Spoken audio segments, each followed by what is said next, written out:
राष्ट्रीय अनुसूचित जाति आयोग के सदस्य डॉक्टर अंजू बाला ने गुरुवार शिमला में उपायुक्त कार्यालय सभागार में अधिकारियों की समीक्षा बैठक ली। इसमें उन्होंने अनुसूचित जाति समुदाय के कल्याण एवं उत्थान के लिए संचालित की जा रही विभिन्न योजनाओं की विस्तृत समीक्षा की। बैठक में एससी वर्ग के कल्याण को लेकर किए जा रहे कार्यों और सरकारी योजनाओं के संबंध में विस्तृत समीक्षा की गई। आयोग के सदस्य अंजू बाला ने कहा कि अनुसूचित जाति समुदाय के विकास के संबंध में सरकारी योजनाओं को कितना जमीनी स्तर पर उतारा जा रहा है, इसको लेकर समीक्षा बैठक की जा रही है और गतिविधियों का ब्यौरा लिया जा रहा है। उन्होंने कहा कि शिक्षा हर वर्ग, हर व्यक्ति के उत्थान और बेहतर भविष्य के निर्माण के लिए महत्वपूर्ण है, इसलिए शिक्षा के क्षेत्र पर विशेष ध्यान दिया जा रहा है। उन्होंने हिमाचल सरकार से भी शिक्षा के क्षेत्र में ज्यादा ध्यान देने की बात कही है। उन्होंने अनुसूचित जाति वर्ग के लोगों को स्वरोजगार दिलाने के लिए प्रोत्साहित करने तथा सरकारी योजनाओं का लाभ देकर आजीविका संवर्धन पर जोर दिया। उन्होंने इसमें बैंकों से आगे बढ़कर कार्य करने को कहा। वहीं उन्होंने कहा कि वे बैंकों द्वारा किए जा रहे कार्यों से नाखुश है। और कुछ घटना हो जाती है जो अनुसूचित वर्ग के साथ, वो लोग हमारे पास नहीं पहुंच पाते, लेकिन आप जब खबर चलाते हो उनके माध्यम से, आपके माध्यम से हमारे पास जब खबर आती है उसमें मैं सो मोटो पावर लेती हूँ, उनके पास पहुंचती हूँ। इसलिए मैं सारा श्रेय मीडिया के भाइयों को देना चाहती हूँ, इलेक्ट्रॉनिक मीडिया, प्रिंट मीडिया, सभी को, क्योंकि आप डायरेक्ट इनडायरेक्टली बहुत सारे लोगों को इंसाफ दिलाने में कमीशन का सहयोग करते हो। रही बात आज की मीटिंग की, आज हमारा तीसरा डिवीजन है और आज हिमाचल का ये मेरा रिव्यू कंप्लीट हो गया।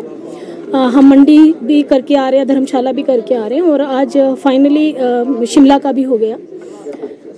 रिव्यू का हमारा मकसद एक ही होता है समीक्षा बैठक का, कि भारत सरकार की और राज्य सरकार की जो योजनाएं हैं जो अनुसूचित वर्ग के लिए चल रही हैं, क्या वो सही से धरातल पर उतारी जा रही हैं कि नहीं उतारी जा रही हैं, क्या वो सिर्फ कागज तक तो सीमित नहीं है। जो हमने अभी तक पाया है, एजुकेशन डिपार्टमेंट को लेके हमको चिंता है, क्योंकि एजुकेशन डिपार्टमेंट का अभी जो भी डाटा हमें मिला है वो डाटा ठीक नहीं है। इसीलिए हम ये टाइम देके जा रहे हैं 1 हफ्ते में कि वो उस डाटे को करेक्ट करेंगे, ग्राउंड विजिट करेंगे, ग्राउंड लेवल पर जाएंगे, स्कूल्स चेक करेंगे, क्या जो डाटा आपने हमको एक्चुअल डाटा दिया है, जैसे आप 50,000 स्टूडेंट स्टार्टिंग में बता रहे हैं लेकिन वो मिडल तक आते आते 10,000 स्टूडेंट ही रह रहा है, तो रीज़न क्या है वो हमें क्लैरिफाई करे कि वो ड्रॉप आउट है, कि बच्चे छोड़ के जा रहे हैं, कि प्राइवेट स्कूलों की तरफ रुख कर रहे हैं, कि गवर्नमेंट की तरफ से उनका विश्वास उठ रहा है।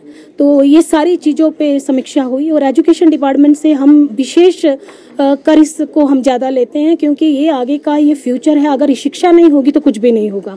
तो हम हिमाचल प्रदेश गवर्नमेंट से ये ज़रूर कहना चाहते हैं कि आप एजुकेशन पे ज़्यादा ध्यान दीजिए, क्योंकि उसका स्तर गिरना नहीं चाहिए, उसको बढ़ावा होना चाहिए। बहुत सारे मुद्दों पे चर्चा हुई, मेडिकल पे, हेल्थ के बारे में भी चर्चा हुई, जिसमें हेल्थ से तो हम संतुष्ट हैं कि एससी समाज के लिए जितना होना चाहिए जननी सुरक्षा योजना के तहत वो भारत सरकार की योजना को पहुंचा रहे हैं, उनके पास जा रहे हैं। और बैंक को लेके भी थोड़ा सा हम यहाँ से डिसपॉइंटेड हैं, बैंक को लेके भी हम नाखुश जा रहे हैं। अन्य सभी चीज़ों पे हमारा डिस्कस हुआ है, लेकिन अभी हमने कुछ टाइम दिया है 1 हफ्ते के लिए कि करेक्ट रिपोर्ट करके आप ये हमें दें, क्योंकि जब भी हम कोई रिव्यू करते हैं, मीटिंग करते हैं, ये सारा डाटा हमें राष्ट्रपति को जब एनुअल रिपोर्ट हमारी बनती है तो उनको सबमिट होता है। तो हम नहीं चाहते हैं कि आप गलत डाटा भी हमको दें। तो कमीशन का दायित्व बनता है इसी की समीक्षा करना कि आप एक्चुअल जो भी रिपोर्ट है, सच्ची है झूठी है, वो हमारे सामने पेश करें, फैक्ट पेश करें।